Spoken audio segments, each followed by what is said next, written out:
Hello friends, இன்றைக்கி நம்ம சேனலில் என்ன பார்க்க போகிறோன்னா ரொம்பவே எச்சரிக்கையான ஒரு முக்கியமான ஜோதிட தாள்களையும் அதிரடியான ஆன்மீக தாள்களையும் தான் பார்க்க போகிறோம்.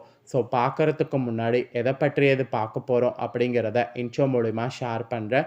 எதை பற்றியதை பார்க்க போகிறோம் அப்படிங்கிறத இன்ட்ரோ மூலிமா ஃபஸ்ட்டு வந்து தெரிஞ்சுக்குங்க. ஆக்சுவலி தற்போது பார்த்தீங்கன்னு வச்சுக்கோங்களேன், 2025 ஆண்டில் 5வது மாதமான மிக முக்கியமான மே மாதமானது பிறந்து நடந்துகிட்ருக்கு. ஒன் ஆஃப் த ஒரு முக்கியமான மாதம்னா அது இந்த மே மாதத்தை சொல்லலாம். ஏன் அப்படி என்ன முக்கியமான மாதம் அப்படின்னு கேட்குறீங்களா? இந்த மாதத்தில் நிறைய கிரக பயிற்சிகளும் முக்கியமான தினங்களும் வருது. அதனால் இந்த மாதம் ரொம்பவே முக்கியமான மாதம் என்று சொல்லலாம். இந்த முக்கியமான மாதத்தில் இப்போ நான் வந்து என்ன சொல்ல போகிறேன்னா, அதிரடியான ஒரு சம்பவம் நடக்கிறதுனால ஒவ்வொரு ராசிக்காரங்களுக்கும் தலையெழுத்து மாறும். அப்படி மாறக்கூடிய தலையெழுத்தை அந்தந்த ராசிக்காரங்க தெரிஞ்சு பலனடையணுங்கிறதுனால ஒவ்வொரு ராசிக்காரங்களுக்கும் என்ன நடக்கும் அப்படிங்கிறத ஷேர் பண்ணிகிட்ருக்கேன். அதில் இன்றைக்கி இந்த வீடியோவில் மீன ராசிக்கு ஷேர் பண்ண போகிறேன். ஃபஸ்ட்டு என்னமோ நடக்க போகுதுன்னு சொன்னல, அது சொல்லு அப்படின்னு நீங்கள் கண்டிப்பாக கேட்பீங்க. இன்றைக்கி மே 26 கரெக்டாக பார்த்தீங்கன்னு வச்சுக்கோங்களேன். இன்றைக்கி திங்கட்கிழமை வைகாசியுடைய 12ஆம் நாள். இன்றைக்கி தான் வந்து அந்த முக்கியமான நாள். இந்த மேலே நிறைய முக்கியமான நாட்கள் இருக்குது. அதில் இன்றைக்கி வந்திருக்கக்கூடிய நாள் ரொம்ப முக்கியமான நாள். என்ன நாள்னா அமாவாசையானது வந்திருக்கு. இன்று வந்திருக்கக்கூடிய அமாவாசை வைகாசி மாதத்தில் வந்திருக்கக்கூடிய ஸ்பெஷல் அமாவாசை. மற்ற அமாவாசை போல் இந்த அமாவாசை கிடையாது. இது எக்ஸ்ட்ராவாக ஸ்பெஷல் அமாவாசை என்று சொல்லலாம். ஏன்னா சூரியன் ரிஷபராசியில் பயணம் செய்யும்போது வந்திருக்கக்கூடிய அமாவாசை. இது ஒரு சக்தி வாய்ந்த அமாவாசை.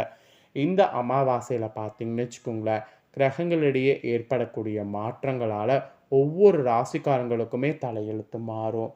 அதில் மீன ராசிக்காரங்களுக்கு என்ன மாதிரி தலையெழுத்து மாறும் அப்படிங்கிறத தான் இந்த வீடியோவில் வந்து ஷேர் பண்ண போகிறேன். மீன ராசிக்காரங்க உங்களோட ராசி நட்சத்திரத்துக்கு ஏற்ப என்ன மாதிரியான பலன்கள் கிடைக்குங்கிறத தெரிஞ்சு அதற்கேற்ப நடந்து பலன் பெறுங்க. அதே போல் இன்றைய அமாவாசை சாதாரணமான அமாவாசை கிடையாது. மிகவும் முக்கியமான எச்சரிக்கையான ஒரு அமாவாசை. ஸோ இன்றைய அமாவாசையில் மெயினாக பார்த்தீங்கன்னு வச்சுக்கோங்களேன், பரிகாரங்கள் வந்து செய்யணும். அது என்ன மாதிரியான பரிகாரம், அதை செய்கிறதுனால தலையெழுத்து எப்படி மாறும் அப்படிங்கிறத சொல்ல போகிறேன். ஸோ அது என்ன மாதிரியான பரிகாரம், அதை செய்கிறதுனால தலையெழுத்து எப்படி மாறும் அப்படிங்கிறத தெரிஞ்சுக்குங்க. அதை தெரிஞ்சுக்கிட்டு அதை செய்யாமல் மட்டும் இருக்காதீங்க. கண்டிப்பாக அதை செய்து பயன்பெறுங்க. ஸோ வாங்க மீன ராசிக்காரங்க உங்களுக்கான பலனை முழுசாக இந்த வீடியோவில் வந்து பார்க்கலாம். ஸோ மீன ராசிக்காரங்க புரட்டாதி 4ஆம் பாதம், உத்திராடதி, ரேவதி இந்த நட்சத்திரத்தில் பிறந்தவங்களுக்கு நான் சொல்லக்கூடிய கணிப்பு கரெக்டாக இருக்கும். ஸோ மீனராசி இந்த நட்சத்திரத்தில் பிறந்தவங்க வீடியோவை ஃபுல்லாக வந்து பாருங்கள். ஃபஸ்ட்டு உங்களுக்கு கிரகநிலை இந்த அமாவாசையில் என்ன மாதிரி அமைஞ்சிருக்குங்கிறத சொல்கிறேன். என்ன மாதிரி கிரகநிலை அமைஞ்சிருக்குங்கிறத முதல்ல தெரிஞ்சுக்குங்க. உங்களுடைய ராசியில் சுக்கிரன் இருக்கிறாரு. தனவாக்கு குடும்பஸ்தானத்தில் சூரியன் புதன் இருக்கிறாரு. தைரிய வீரியஸ்தானத்தில் குரு சந்திரன் இருக்கிறாரு. பஞ்சமஸ்தானத்தில் செவ்வாய் இருக்கிறாரு. ரணருண ரேகஸ்தானத்தில் கேது இருக்கிறாரு. அயனசேன போகஸ்தானத்தில் சனி ராகு இருக்கிறாங்க. இந்த மாதிரி தான் இந்த அமாவாசையில் கிரகங்கள் வள வரப்போகுது.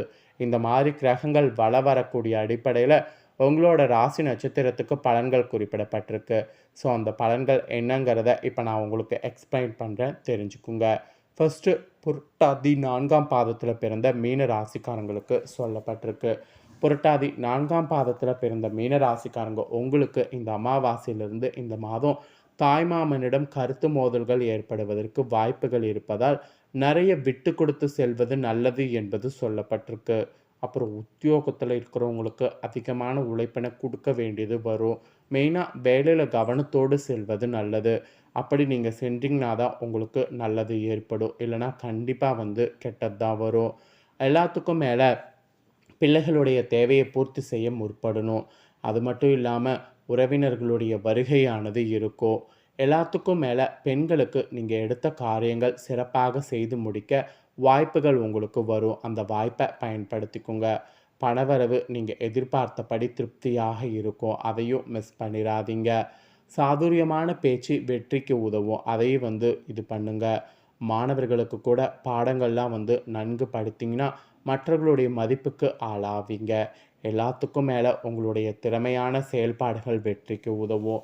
அதனால் புரட்டாதி 4ஆம் பாதத்தில் பிறந்தவங்க திறமையாக செயல்பட முயற்சி பண்ணுங்க. நெக்ஸ்ட்டு உத்திராடத்தில் பிறந்த மீன ராசிக்கு சொல்லப்பட்டிருக்கு. இதில் பிறந்தவங்களுக்கு இந்த மாத அமாவாசையிலிருந்து எல்லா நன்மைகளையும் தடையின்றி அடைவீங்க. மெயினாக மாணவர்கள் உங்களுக்கு கல்வியில் முன்னேற்றமானது காண்பீங்க. இதுவரை தொந்தரவு கொடுத்து வந்த நோய்கள்லாம் இனி உங்களுக்கு விலக போகுது. அதனால் ஏற்பட்ட மனபாரெல்லாம் உங்களுக்கு குறையும். வரக்கூடிய உபரி வருவாயால் கடன்லாம் உங்களுக்கு அடையப்படும். தொழிலதிபர்கள் கூட எதிர்பார்த்தபடி வரவுகள் வந்து சேரும். அதனால் உங்களுக்கு பெரும் பிரச்சனைலாம் வந்து இருக்காது. தொழில் வியாபாரம் செய்யக்கூடிய உங்களுக்கு அது தொடர்பான பணிகளில் இருந்த தடங்கல்கள்லாம் வந்து நீங்கும். சாதுரியமான பேச்சு வியாபார விருத்திக்கு கை கொடுக்கும். எல்லாத்துக்கும் மேலே உத்தியோகத்தில் இருக்கிறவங்களுக்கு அலுவலக பணி தொடர்பாக அலைய நேரிடலாம். குடும்பத்தில் இருந்த சிறு சிறு பிரச்சனைகள் சரியாகும். கணவன் மனைவிக்கிடையே நிறைய விட்டு கொடுத்து செல்வதன் மூலம் நன்மை உண்டாகும். அதனால் நிறைய விட்டு கொடுத்து செல்லணும் என்பது உத்திராடத்தில் பிறந்த மீன ராசிக்கு சொல்லப்பட்டிருக்கு. நெக்ஸ்ட்டு ரேவதியில் பிறந்த மீன ராசிக்கு சொல்லப்பட்டிருக்கு. இதில் பிறந்தவங்களுக்கு என்ன நடக்கும்னா, இந்த மாத அமாவாசையிலிருந்து புதிய புதிய ஒப்பந்தங்கள் வந்து கை கொடுக்கும். தொழிலதிபர்கள் வகையில் பங்குதாரர்களிடம் எச்சரிக்கையாக இருக்க வேண்டும். அது மட்டும் இல்லாமல் கணவன் மனைவியே இருக்கிறவங்க இடையே ஒற்றுமையானது சுமூகமாக இருக்கும். எல்லாத்துக்கும் மேலே மனைவி வழியில் வரவேண்டிய சொத்துக்கள்லாம் ஈஸியாக உங்களுக்கு கிடைக்கும். வியாபாரிகள் கூட எந்த கொள்முதலையும் தயக்கமின்றி செய்யணும். அப்போ தான் உங்களுக்கு வியாபாரமானது பெருகும். போட்டியாளர்கள்லாம் விலகி செல்வது உங்களுக்கு இருக்குது. அதனால் உங்களுக்கு பெரும் பிரச்சனை எல்லாமே வந்து குறையும். ஆக்சுவலி ஏற்றத்தாழ்வு பார்க்காம எல்லாரிடமும் சமமாக பழகுங்க. அந்த குணம் இருந்தாவே உங்களுக்கு நல்லது நடக்கும். கொடுத்த வாக்கை காப்பாற்றுறதெல்லாம் உங்களுக்கு ஈஸியாக இருக்கும்.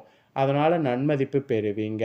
பணவரவு உங்களுக்கு திருப்திகரமாக இருக்கும்.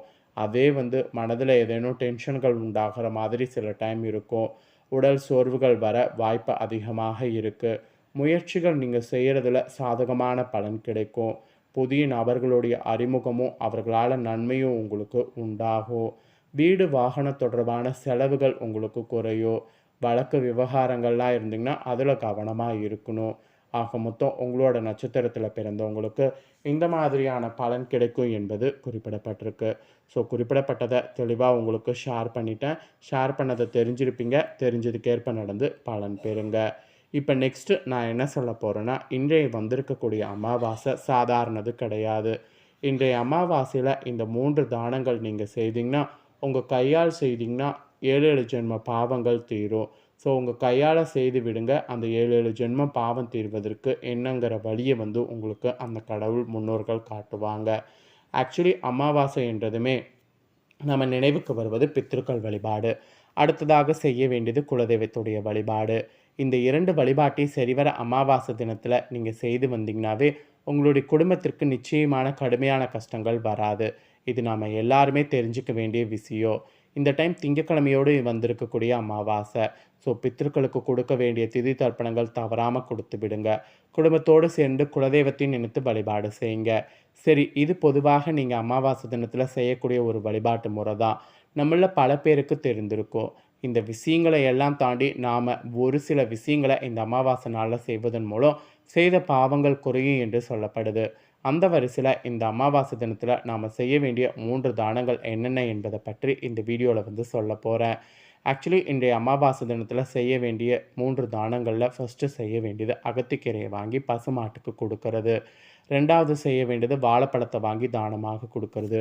2யும் அட்டன் டைமில் கொடுத்தாலும் தவறு கிடையாது. இல்லை 1 மட்டும் கொடுத்தாலும் தவறு கிடையாது. இதை வந்து செய்திடுங்க. இதை தவிர இன்னும் 2 பொருட்கள் வாங்கி பசுமாட்டுக்கு தானம் கொடுக்கணும். இது மேலும் மேலும் நல்ல பலனை கொடுக்கும். அது என்ன பொருள்னா பச்சரிசி வெல்லமும். இது 2ம் அமாவாசை தினத்தில் நாம் வந்து பசுமாட்டுக்கு கொடுக்கலாம். ஆக்சுவலி பசுமாட்டுக்கு இந்த 3 தானம் செய்கிறதுனால உங்களுடைய தலையெழுத்து மாறும். ஸோ நம்பிக்கையோடு இதை செய்து பலன் பெறுங்க. அவ்வளோதாங்க பரிகாரம். ஸோ இந்த வீடியோவில் பரிகாரம் என்ன மாதிரியான பரிகாரம் செய்தால் நமக்கு பலன் கிடைக்குங்கிறத முதற்கொண்டு உங்களோட ராசிக்கு சொல்லிட்டேன். சொன்னதை நீங்கள் தெரிஞ்சிருப்பீங்க. தெரிஞ்சதுக்கேற்ப நடந்து பலன் பெறுங்க. நீங்கள் இதை பார்த்து பலனடைகிறது போல் உங்கள் ஃப்ரெண்ட்ஸ் ஃபேமிலி இருக்கவங்களும் பலனடையணும்னு நினச்சிங்கன்னா வீடியோ லைக் பண்ணி ஷேர் பண்ணுங்கள். உங்கள் ஃப்ரெண்ட்ஸ் ஃபேமிலி இருக்கவங்களும் மீன ராசிக்காரங்களாக இருந்தாங்கன்னா இந்த தாள்களை பார்த்து இதற்கேற்ப நடந்து பலனடையட்டும். நெக்ஸ்ட்டு நம்ம சேனலில் புதிய வீடியோலாம் போடப்படும். அது எல்லாத்தையுமே உடனுக்குடனே தெரிந்து கொள்ள மறக்காமல் நம்ம சேனலை சப்ஸ்கிரைப் பண்ணுங்கள். இதே போல் சுவாரஸ்யமாக வேறு வீடியோவில் சந்திக்கிறேன். நன்றி.